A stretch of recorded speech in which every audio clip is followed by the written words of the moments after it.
Kita lanjut ke poinnya, yaitu exam browser Proctor ya.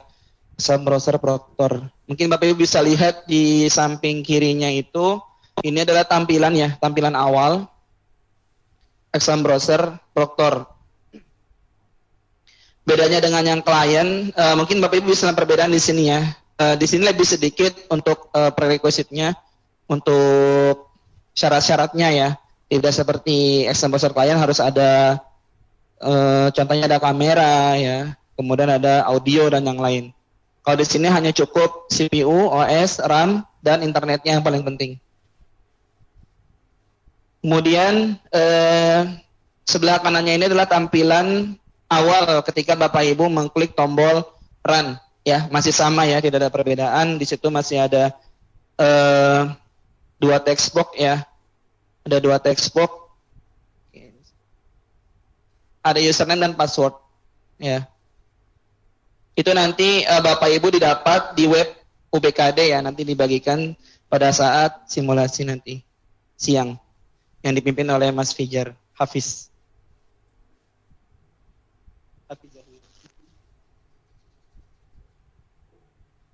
Oke, nah ini dashboard awal ya Bapak Ibu ya. Jadi ketika Bapak Ibu mendapatkan username password, kemudian submit. Nah inilah tampilan awal untuk exam browser Proctor ya. Kalau Bapak Ibu yang sudah lama mengikuti ya untuk yang online, di sini kita ada beberapa tambahan menu ya, tambahan menu dan perubahan nama menu.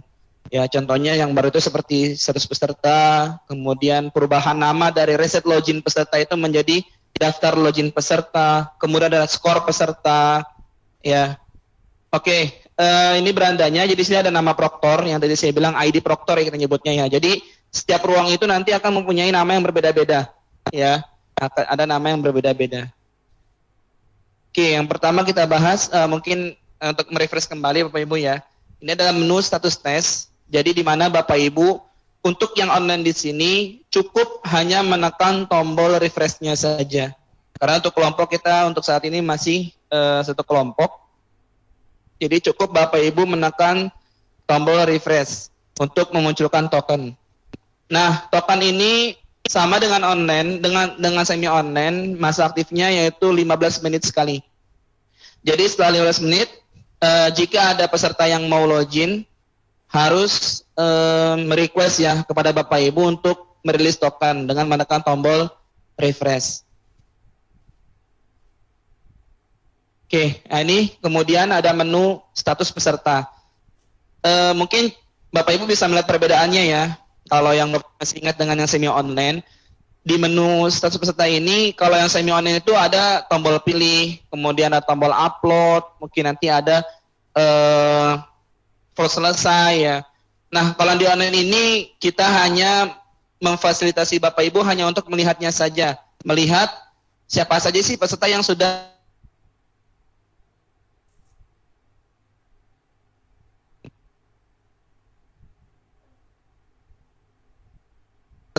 aktivitas, sisa waktu, dan status. Ya, jadi itu perbedaan antara semi online dan online di menu status peserta. Kemudian daftar peserta masih sama ya, tidak ada perbedaan untuk yang semi online dan online. Jadi ini hanya untuk melihat peserta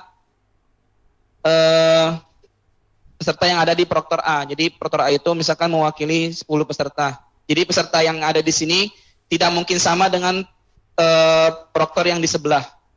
Ya, jadi setiap Proctor itu mempunyai pesertanya sendiri-sendiri dan berbeda dengan yang Proctor yang lain. Oke, nah nih kelompok tes.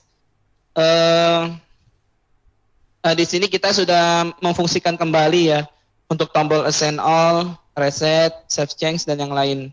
Kalau yang kemarin Bapak Ibu mungkin mengikuti di awal, untuk menu-menu ini, tombol-tombol ini tidak berfungsi Bapak Ibu ya. Untuk sekarang sudah kami fungsikan kembali. Silakan Bapak Ibu coba, mungkin dengan mencek manual ya, seperti di bawah ini ada yang satu yang tidak di-uncheck ya, tidak dicek. Kemudian Bapak Ibu coba lihat ketika di-uncheck peserta ini, ketika login ada status apa gitu. Nah itu bisa Bapak Ibu lihat. Kemudian bisa tombol assign all, kemudian ada save change dan yang lain. Ada reset all juga. Ini bisa untuk yang online ini, tombol-tombol ini sudah bisa Bapak Ibu gunakan ya. Beda dengan sebelumnya. Jadi yang sebelum itu masih dari kita ya yang assign. Nah, kalau sekarang ini per proktor yang melakukan assign peserta. Kemudian, nah ini yang awalnya namanya reset login ya, karena kalau yang sebelumnya itu mungkin Bapak Ibu masih bingung ya, ada dua menu yang sama, reset login peserta dan request reset login peserta. Nah, untuk yang sekarang ini kami ubah namanya, fungsinya tetap sama, menu daftar login peserta. Nah, ini hanya untuk melihat yang login, siapa saja yang login ya. Karena kalau untuk login dan baru menentukan, peserta itu masih berada di status login, belum ada di status peserta. Kecuali dia sudah masuk soal, nah baru itu pesertanya sudah masuk di status peserta. Kalau untuk masih ada di halaman token, peserta itu akan masuk di sini dulu, masuk di daftar login peserta. Nah, untuk reset peserta ini, ada tombol reset peserta ya. Ini kami sudah menerima beberapa masukan, karena kan nanti Bapak Ibu ada menu tersendiri ya untuk melakukan request reset peserta. Jadi untuk saat ini tombol ini masih kita diskusikan mau di hide, disable atau mau dihapus kalian ya. Jadi kita masih diskusi. Jadi untuk yang tombol reset peserta di menu daftar login ini Bapak Ibu hiraukan saja ya, tidak perlu melakukan aktivitas di sini. Nah, Bapak Ibu aktivitasnya di sini untuk melakukan reset login peserta, yaitu ada di menu request reset peserta. Ya. Jadi menu ini akan memunculkan peserta ya, peserta yang akan mau mereset login ya, dengan catatan si peserta ini harus request ya ke Bapak Ibu sebagai proktor. Requestnya seperti apa? Jadi ketika si peserta keluar dari Exambro, kemudian login kembali, nah nanti di bawah itu ada tombol abu-abu ya, tombol abu-abu itu tulisannya reset peserta. Nah, peserta itu harus mengklik di situ ya Bapak Ibu ya, harus menekan tombol itu agar requestan peserta itu masuk ke proktor. Jadi kalau misalkan hanya sekedar bilang Pak request tanpa menekan tombol ya tidak akan bisa Bapak Ibu ya. Jadi harus menekan tombolnya dulu baru melakukan action di sini, action di menu request reset peserta. Nah, untuk resetnya seperti biasa Bapak Ibu ya, Bapak Ibu tinggal mencek box di sini. Ada checkboxnya di sini ya. Ini tinggal diklik di sini, nanti akan terchecklist semua peserta yang melakukan request reset. Khusus untuk menu ini saja kita tanamkan auto refresh ya, kurang lebih 1 menit. Jadi setiap 1 menit sekali menu ini akan merefresh otomatis. Jadi kalau seumpama ada yang request peserta sebelum 1 menit, Bapak Ibu bisa melakukan refresh manual ya dengan menekan tombol F5 atau kontrol.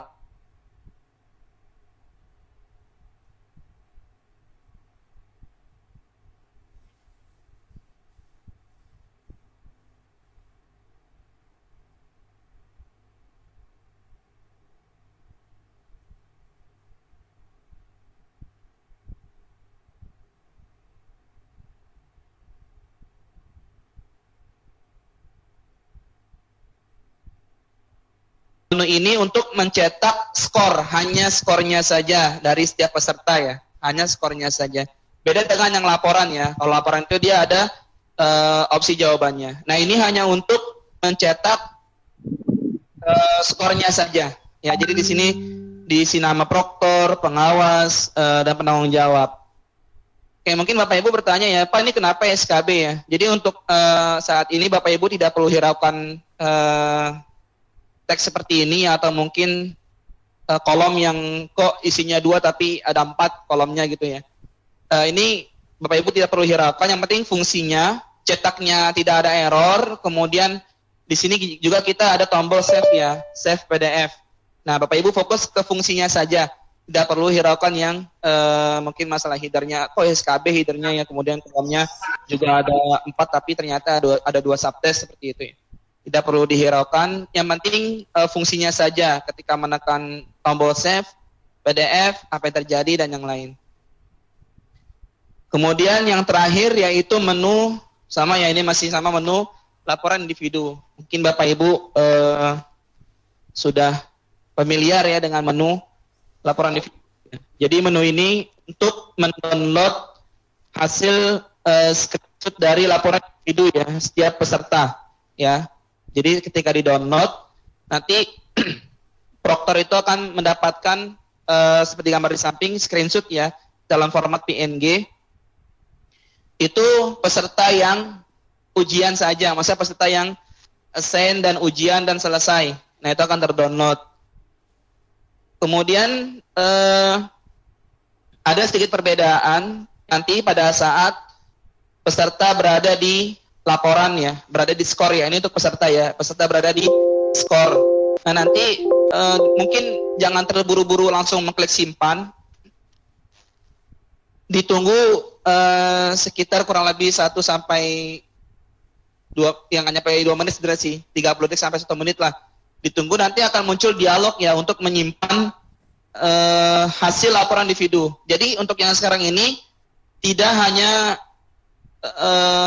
proktornya saja yang mengunduh ya, tapi peserta juga dapat menyimpan laporan ini di lokalnya masing-masing.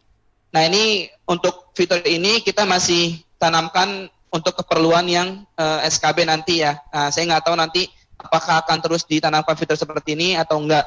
Itu nanti kebijakan dari pimpinannya. Tapi untuk sekarang ini Bapak Ibu bisa menyimpan hasil laporan individu di lokal ya, di peserta ya, di peserta. Jadi ditunggu 30 detik sampai 1 menit, nanti akan muncul dialog untuk penyimpanannya. Ya, kemudian baru klik simpan untuk kembali ke halaman peserta. Oke, mungkin itu saja dari saya terkait aplikasi Exam Browser Proctor. Mudah-mudahan dapat dimengerti ya Bapak Ibu ya. Secara konsep masih sama lah dengan yang semi online, mungkin ada beberapa saja dan itu tidak terlalu ini ya, terlalu ya gitulah. Oke. Mungkin itu saja dari saya. Terima kasih. Assalamualaikum warahmatullahi wabarakatuh.